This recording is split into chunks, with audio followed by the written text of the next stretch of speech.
Good afternoon, everyone. Am I clearly visible and audible? Yes, Good afternoon, Purvika. Okay. good afternoon. Right, guys. My name is Mayank Agarwal, and I am a verbal trainer with Bullseye for over 5 years now. What we are going to be discussing in the session today is what challenges do we face in the IPM exam? According to you guys, before we get started, before I share my inputs, I'm sure you guys have a fair idea of what the exam is, what all challenges we face in the verbal section. What is your understanding, guys? What do you think are the challenges in the verbal section of the exam? Tanishka, Purvika, what do you guys think? I think it's time. Time is the most challenging thing. Time management. Yeah, Okay, time management definitely is one thing. What we are going to do in the session now is we're going to look at first very quickly the overview, the brief pattern overview in the first 5 to 7 minutes, then look at the various challenges in the different question types, along with the challenge of managing time. Let's get started, guys. So obviously, all of you, this is something which is very basic. First and foremost, all of us ask ourselves this question: Can I? Which means it's a question of confidence, whether you are confident or not. Guys, all of us know we need to be confident, yet still we continue to doubt ourselves. We continue to ask ourselves, can I or can I not? How do you think we can improve our confidence? We know we have to improve it, but how do you think we can manage it?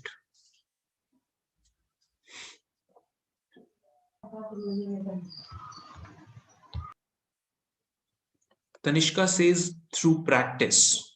Fair enough.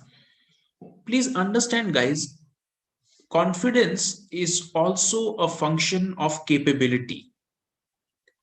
If, let us say, you were speaking in public for the very first time, you do not know how you are going to perform or how you are going to be able to speak. So you cannot be confident. Once you've done it a couple of times, you know you can do it, you have the capability, then you become confident. So, first and foremost, understand we need to work on our capabilities. We need to practice a lot, we need to work on our concepts, and then confidence is a function of that. It will come automatically. So, let's see, these are the questions most of us go through. Am I late? Do you guys feel you are late in terms of preparation? The time is less. Because of COVID, we do have time this year. Then am I intelligent enough? Am I smart enough? Guys, the point is very simple. There is still enough time, 3 more months to go. If you plan it out well, if you understand the approaches to take in solving different question types, how to manage time, you can do very well. Purvika asked me or shared with me, how do we manage time? Purvika, what is your opinion in terms of time management? How can we best manage time? like according to me, if you ask, so I thought that according to me, we read in the verbal ability, we have to read the comprehension and long questions are there. So maybe for me, it's time is very difficult thing Okay, okay, because other thing, quant section is also there. So right. Have you guys taken mock tests so far? yeah, 2 or 3 mock tests I have given. Right. So first thing to do, guys, we need to take mock tests. Okay, let us say you get a question in the RC of the verbal section incorrect in the mock test. What do you do next? When you sit down to analyze what went wrong in the test, How do you guys analyze?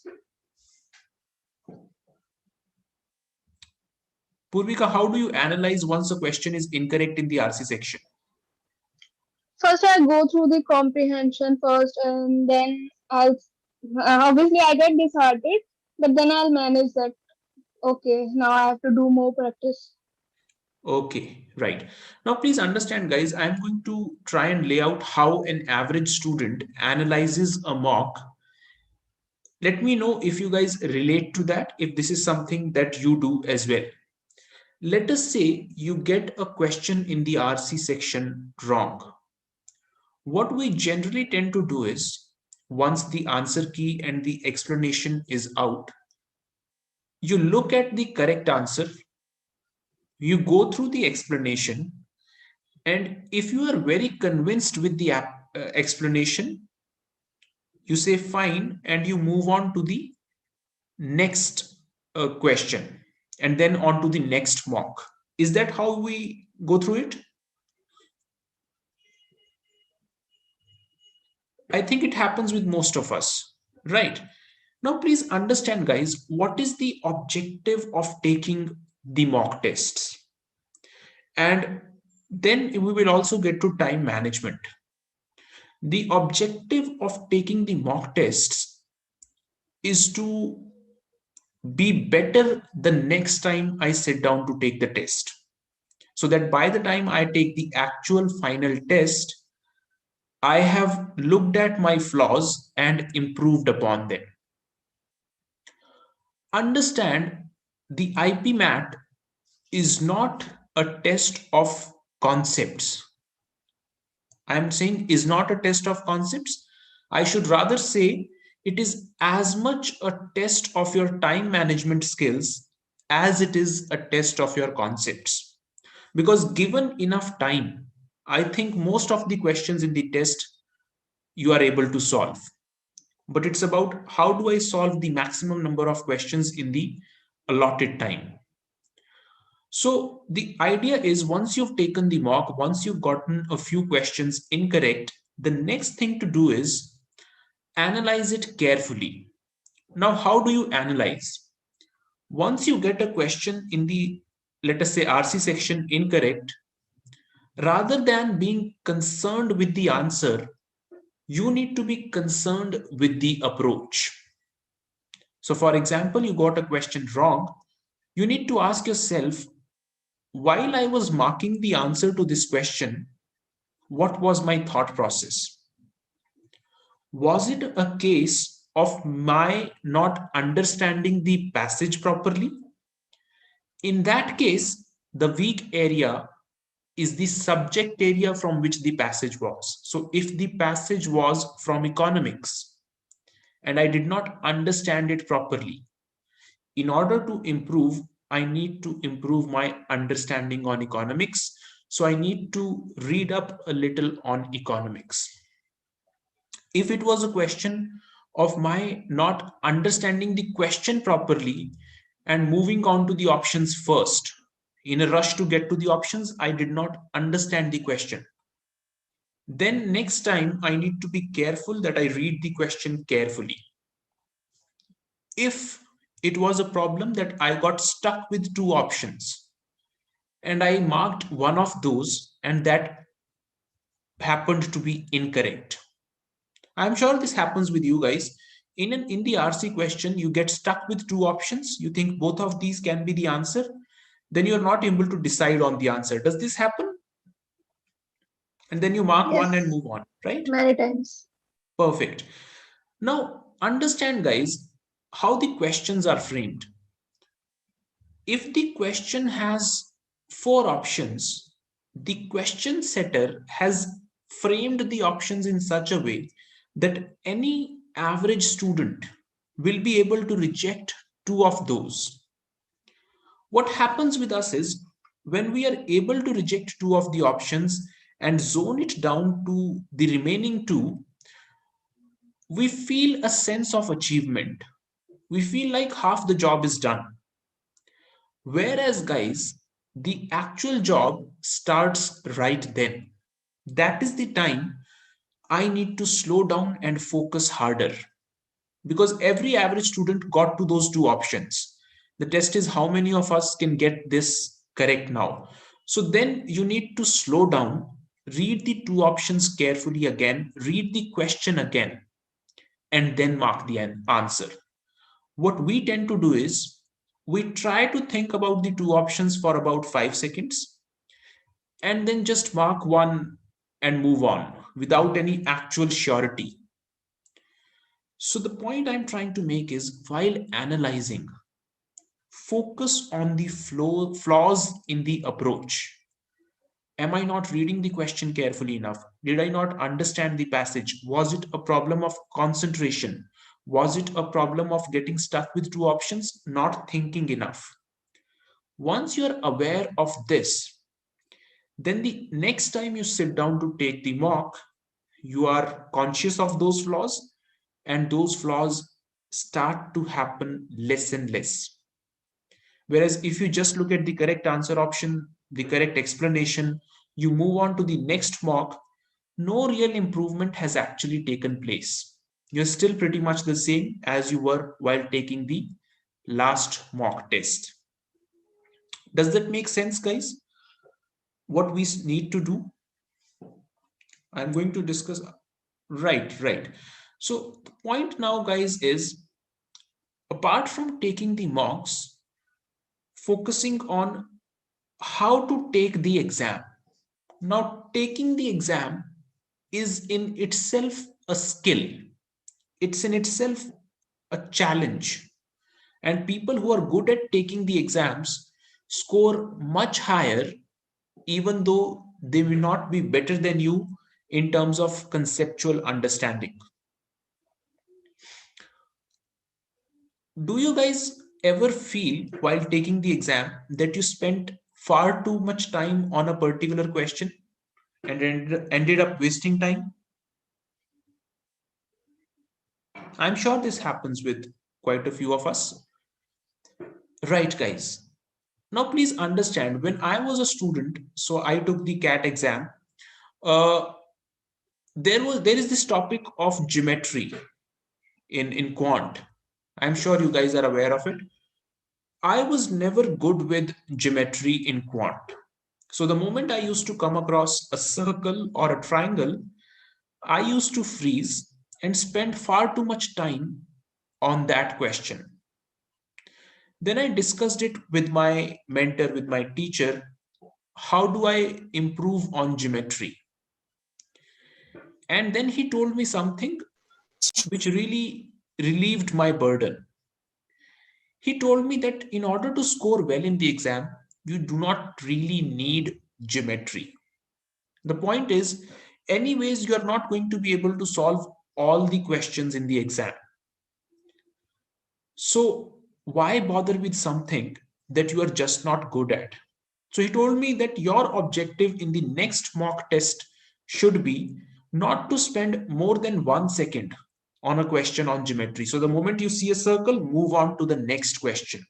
Do not sit down staring at the question and wasting precious seconds or minutes in the exam.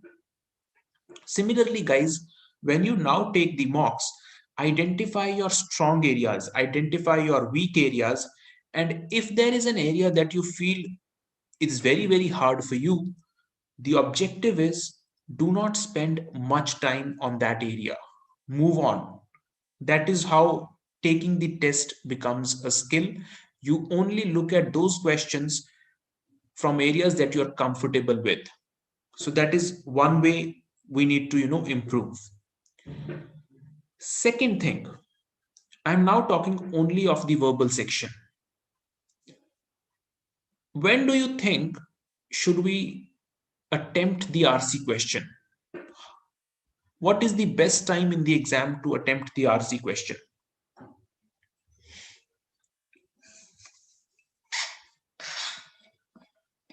I think, okay. So while we are talking of the challenges in the verbal section, perfect, Tanishka, perfect. So talking of challenging challenges in the verbal section, talking of the RC questions in particular, you've got to understand the nature of the question. RC questions are not attempted very well if there is time pressure, if there is a sense of urgency. Because RC questions need us to understand what the author is saying, relate to what he's saying, understand every question, look at the options and mark. So if there is not enough time, chances are we're going to mark incorrect answer options. So never pick an RC, especially in the last 5 minutes of the exam. Just do not pick the RC. You're likely to be trapped in all the traps the test paper has set up for you. The objective in the first 8 to 10 minutes of the exam is to get your confidence level up. That is what our objective is. So look out for questions that you are relatively sure of. Pick up questions that you're very sure of. First 8 to 10 minutes, if you can attempt a few questions that you're very sure of, your entire mindset, your approach to the question paper becomes much more positive, and even the difficult questions become manageable for you. Whereas, on the other hand, if you pick up questions that are difficult for you, that you are not very sure of in the first few minutes, you start panicking. And even the questions that you were good at, you start getting them incorrect. So, first thing, guys, what I'm trying to say for the last few minutes is taking mocks is essential. Taking the test is in itself a skill. So you may not improve on the concepts, but improve on the strategy for taking the test. Thirdly, understand the nature of every question, how to approach the R, which is something we'll also talk about in a little while. How to approach the RC questions, how to approach the other questions. Then analyzing the mocks, analyzing the tests is even more important than taking the test. So if you spend 1 hour taking the test, spend 1.5 hours analyzing. That is where the actual improvements will happen. And you will see over the period of 3 to 4 mocks, your scores will improve and your overall confidence level and approach will improve. Time management will automatically become better once you sit down and analyze what was going wrong. Okay. Any questions so far, guys, before I talk about the next agenda?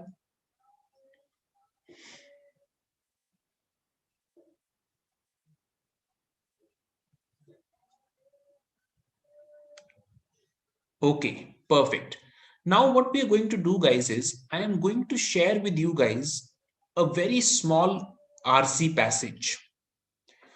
It is on 3 slides. I will share the first slide.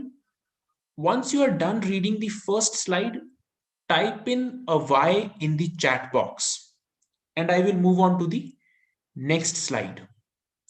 Once you've read all 3 slides, you are just going to tell me what you think is the main idea of that RC, the central point of that RC. This is one question that appears in almost all the RCs and it's very challenging for most of the students. Let's attempt this. Shall I share the RC, guys?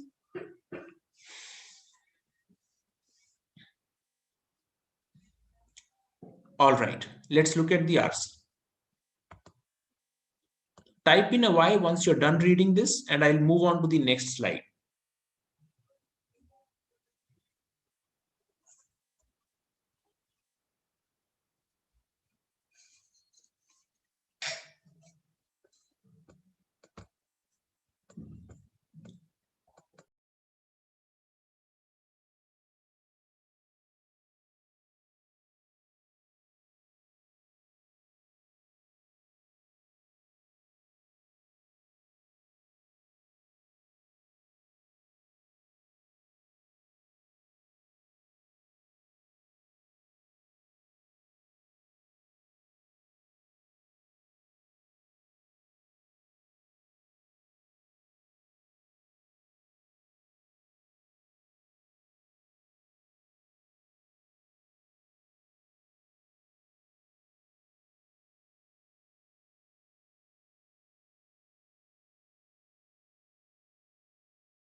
All right, have you guys read it? If yes, please type in or speak through what you think is the main idea of this passage.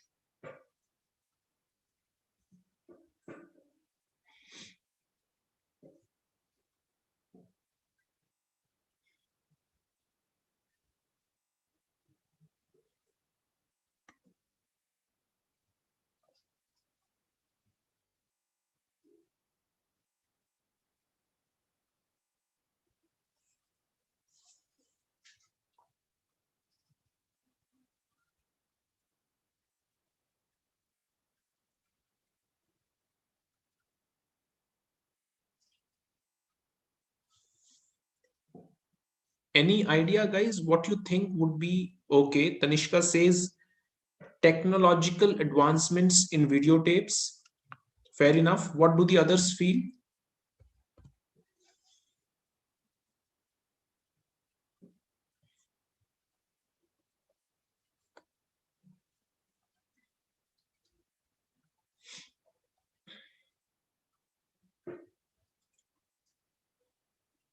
Okay, guys. Let us see. Aparna is saying it's not about doing something first, but about doing it smart. Fair enough. Great. Now let us see, guys, how we can approach the RC passage. Both of you are correct. I start reading the passage and I come across the word traditionally. Immediately, the thought in my head should be that the author is probably going to compare. Generally, when an author says traditionally something used to happen, he also says today something else happens. So I'm trying to train myself that this is what it is likely to be, this is what the thought should be. Traditionally, the first firm used to benefit. Today, however is a word which represents contrast. So today something else happens, and then I see he's talking about this. Today, this happens. Then I move on and I start reading. In the next paragraph, he says producers of the beta format, for example, did something. So the moment I come across the example, I know this will not have much to do with the main idea. This is just an example. This is just an elaboration, a supporting statement for the main idea. So what you can do is you can read all of this at a faster pace. This is just an example of a broader concept that the author has already stated. You move on to the next line and the example continues. So the second and the third paragraph, you don't really need to read very slow. You can skim through it, rush through it, because if you want to understand what the author wanted to say, it was there in the first paragraph itself, which is that traditionally first people who were first used to benefit. Today it's about developing integrated approaches. And in the RC, guys, understand the RC process. The author has some thought in his head that he wants to share with the reader. As a reader, I am trying to connect with the exact thought the author had. So I'm trying to figure out what is it that he wanted to say. Whenever you come across the words example or any statistics, understand you don't really need to read each and every word of that. It is just a supporting statement to the main idea. So you can rush through that. The first few lines or the first paragraph in this case is what you need to read slowly with a lot more focus. This will help you understand what the passage is. That is why, guys, for RCs, you need to remember this important fact, which is that not all lines are created equal. So I do not need to read all the lines at the same pace or with the same level of concentration. Generally, the first paragraph and the last paragraph of the RC are more important. They actually lay out what the main idea in the passage is. The middle lines are generally supporting information. Does that make sense, guys? Any questions, any queries anyone has? Okay, so over the next couple of mock tests, or let us say over the next 15 days, if you try and take this approach, this will become second nature to you, and you will start saving much more time with much better understanding. So we've got to understand what is being tested, how do we approach it. So this is for the RC, guys. Let's quickly also discuss a few basic important tricks or concepts for other question types. So as you guys are already aware of, I'm moving past all of this. You need to actually be very aware of syllabus, competition, level of difficulty. What I am interested in is the question types. So we know this pattern. I'm sure all of you know already, so not spending much time on it either. Uh, when we talk of the verbal section, this is what the paper was. Two RCs, 6 questions each. Sentence correction, which is extensively grammar based, 6 questions. Sentence completion, so fill in the blanks, which is vocabulary based and context based, 11 questions. So this forms the chunk of it, RC and sentence completion. Idiomatic usage, 5 questions. Para jumbles, 3 questions. Para completion, 3 questions. We're going to look at some of these and also discuss how we can improve some of these. Let's first talk about idiomatic usage. Do you guys understand what is idiomatic usage?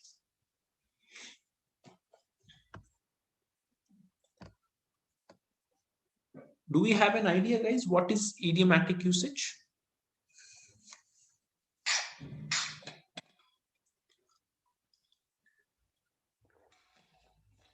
Okay. Idiomatic usage, guys, is certain phrases are used in certain ways. For example, we always say, okay, you guys will tell me, what do we say out of the two options? We invest money in something, or we invest money on something. Which of the two is correct?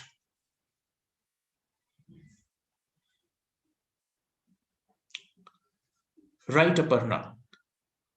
Perfect. So we always invest money in something. We never say we invest money on something. However, if you go for the Hindi translation, both of these may sound correct. And if you ask me why we use only in and why not on, there is no real explanation for it. This is how the language has been. This is what standard usage, standard idiomatic usage is. The question is, how do I, as a student, improve this? You improve this through reading. The more you have read, the more such phrases you have come across, and the better you know them. A lot of the times, we may not know the meaning to a word, but we have the intuition of its meaning, or similarly, intuition of the correct usage. Understand that that intuition is actually a function of the volume of your reading. Intuition grows stronger because you have read something like this in the past. So you need to read a lot to improve on idiomatic usage. Let's discuss a few other question types. So, for example, now we have, contextual vocabulary. We are talking of sentence completion questions. So you have a fill in the blank kind of a thing. You need to figure out the meaning from that. Can you guess the meaning of the word dialectic from this sentence?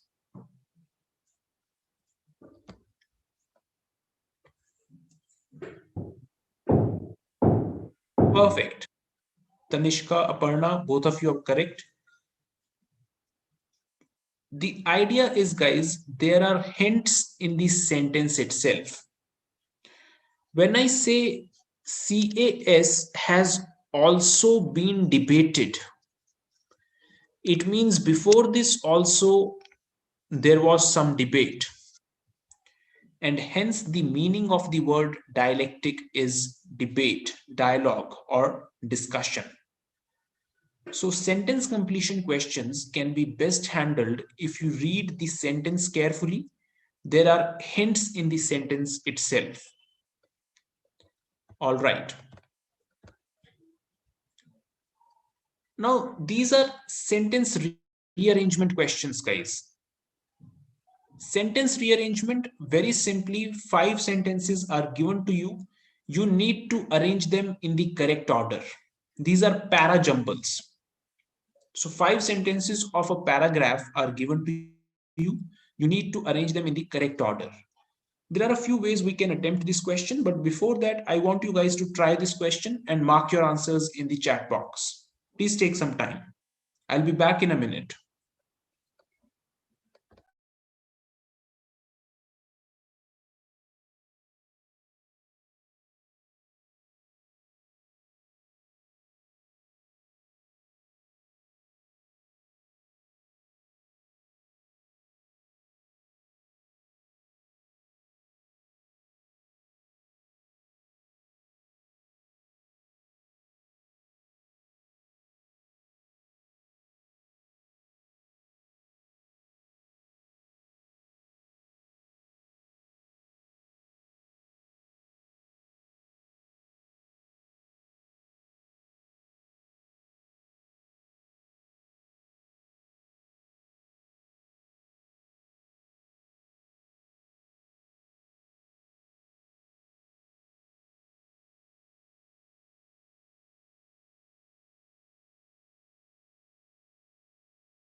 So I'm waiting for your responses, guys. Tanishka has marked. What about the rest?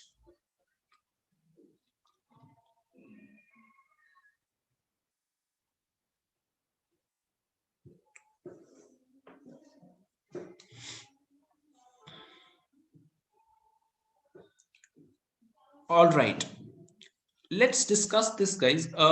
When we are talking of sentence rearrangement questions, the first thing we can try and do is look for the opening sentence.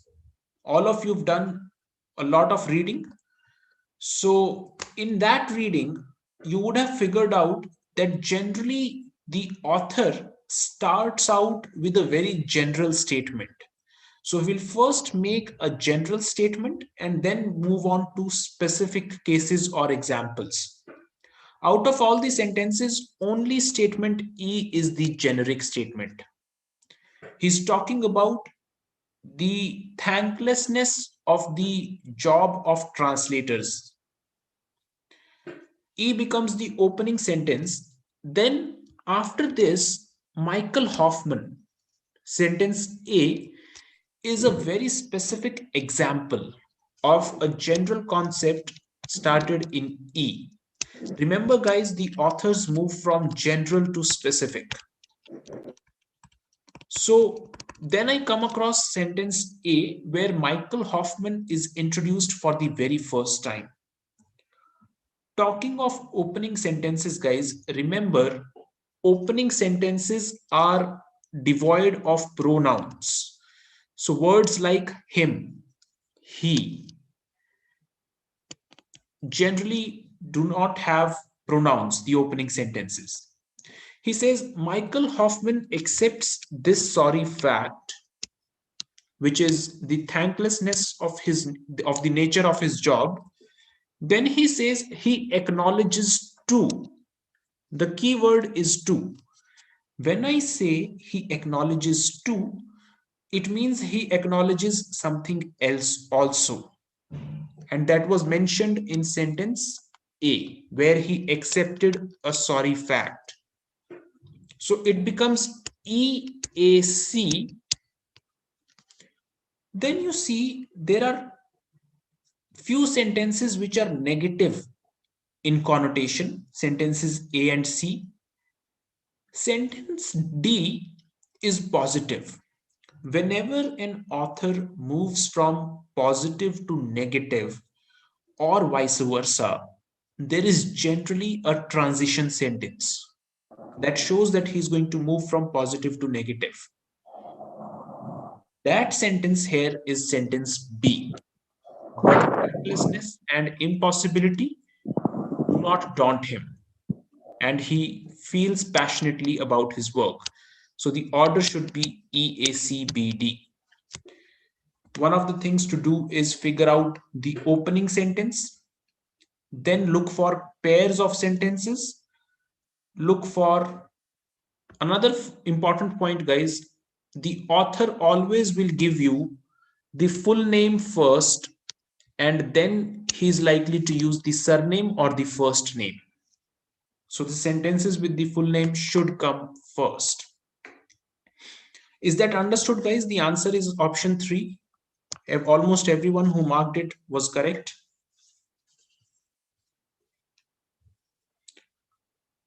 All right. Now we're going to look at one more important concept in terms of reading ability, how we can read quickly, faster, with better understanding. I am going to share with you a small paragraph. You are going to tell me the main idea in that paragraph. Okay, so this is the paragraph, guys. Please read it carefully and share with me what you think is the main idea here.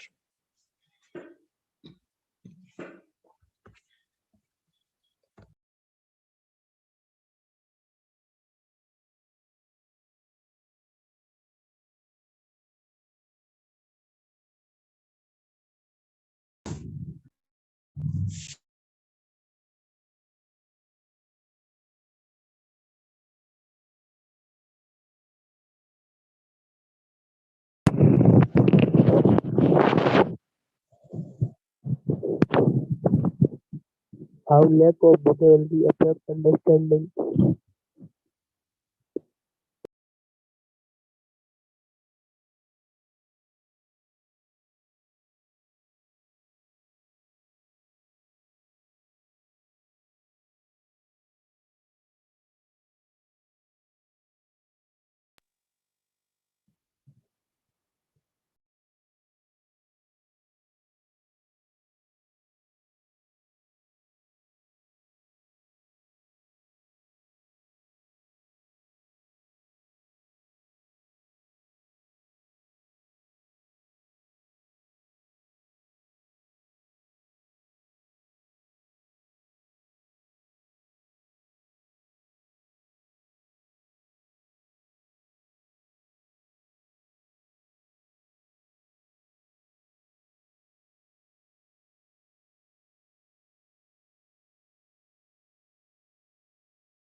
So perfect, guys. Tanishka has marked an answer. What do the others feel? Let's wait a few more seconds.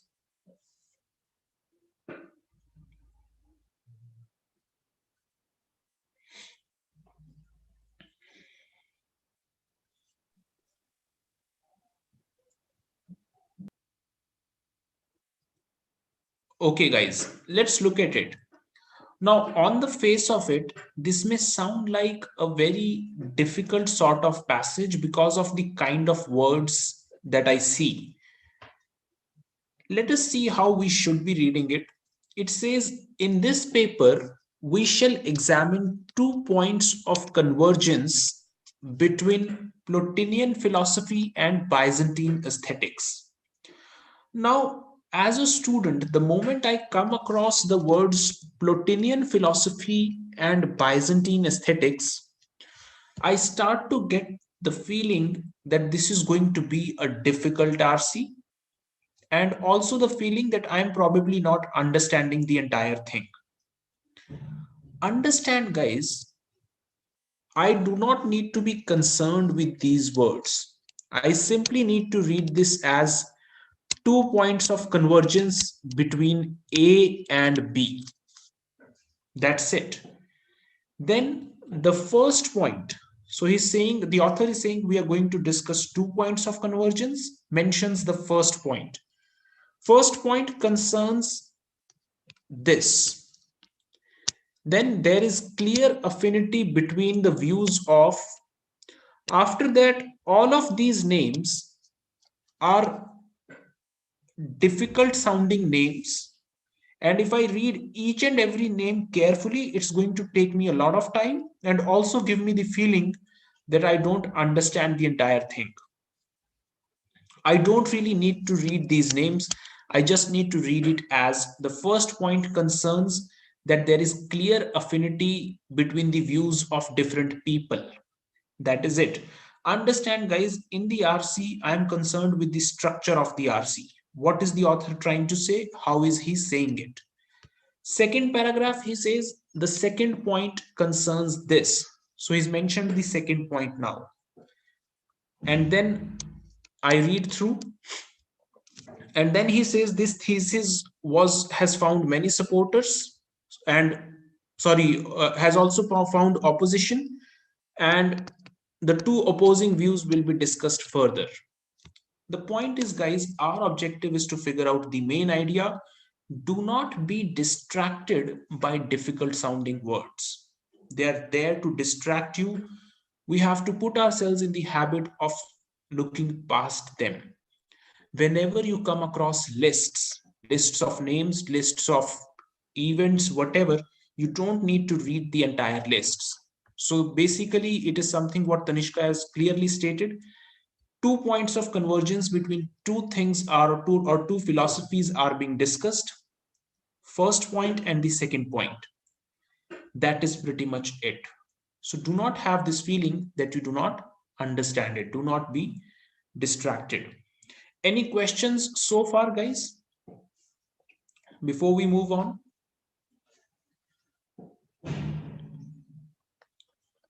Okay. So final thing, guys, let's look at, this is fine, guys. You need to know your competition, identify sources and all. That is all fine. My question is, in the age of Google, what role do you think any mentor or any faculty member can play? How do you think any faculty member or mentor can add value to your preparation in this day and age of Google?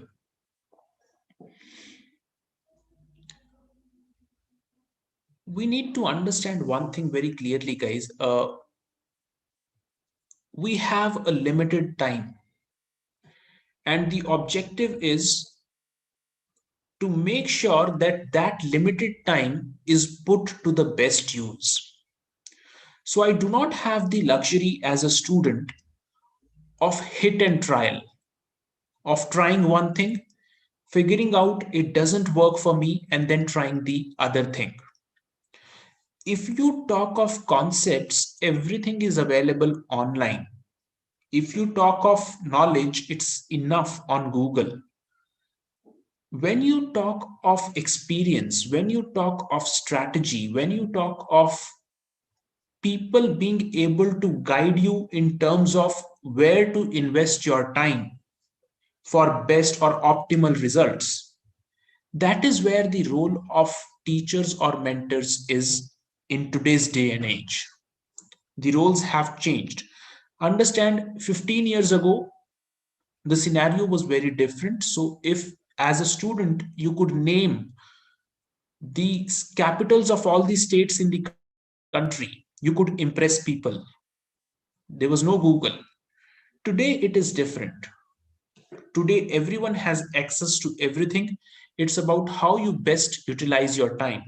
And for that, I believe you need people who are experienced enough, or even otherwise, you can talk to people who've done it before you and they can guide you better. Seek guidance. Let's look for the final thing, guys, final question type, and let's discuss a trick. This one I'm moving fast.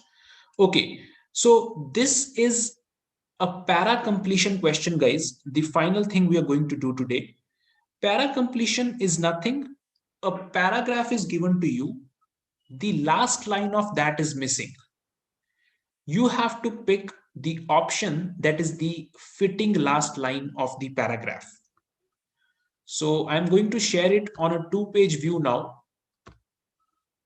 And you can see the paragraph and the options side by side. What should be the last line out of the 5 options for the given paragraph? Please attempt. The last thing we do today.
Okay.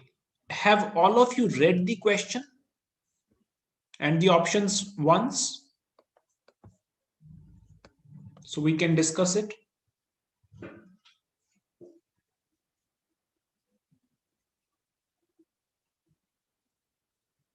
All right. Let us see how we can attempt a para completion question. Para completion questions, guys, can be in 2 ways. One is thought extension. Thought extension is we look at the thought in the last line of the paragraph and the options, which is the last line of the total paragraph, is a continuation of this same thought. Or otherwise, the question can be a summary of the thought. So you look at the given paragraph, and the best summary of that paragraph is the last line of the given paragraph. Let's look at the paragraph in question. The author is talking of maps, and he's comparing theoretical maps, or sorry, good maps and bad maps. So he talks about maps. In the last line, the discussion moves from maps to theories. So he says, in the same way, a bad theory, no matter how impressive it may seem, does little or nothing to help us understand a problem. Then I look at the options, and all 5 options start with good theories, but good theories. But is a word which represents contrast. All 5 options start with but, which means I am looking for the best contrasting line to the last line of the given paragraph. I shift my entire focus to the last line of the given paragraph. Here he says, a bad theory may seem impressive, is actually useless. Remember, in the verbal section of the exam, guys, the question is always which of the following is the most appropriate answer. They never ask you for the answer, they will always ask you for the most appropriate answer, which means you are looking to look at the best possible answer. So if I am looking to contrast a bad theory and a good theory, I am saying bad theory may be impressive but is actually useless. The contrast will be on 2 things.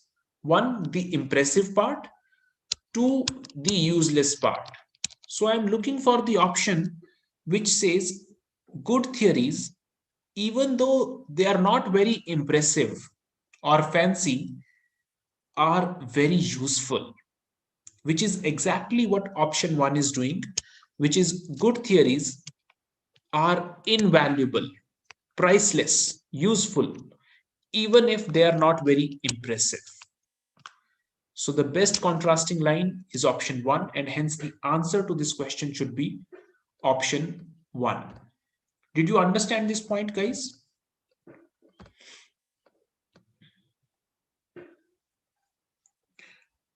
Did you guys understand how we can approach a question on para completion? With practice, you will definitely get the method to attempt these questions. So the hint is in the options. The moment you come across the word but, you are looking for contrast. You just look for the best possible contrast and mark the answer accordingly. Is that fine, everyone? All right, great. Anything from this session, guys, which was not clear to any of you before we wind it up for the day? Or any other query you have in general?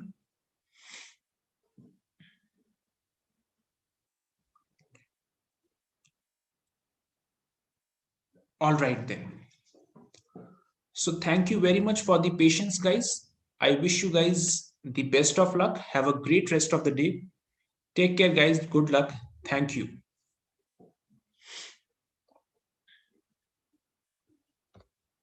Thank you, Tanishka. Thank you, Aparna.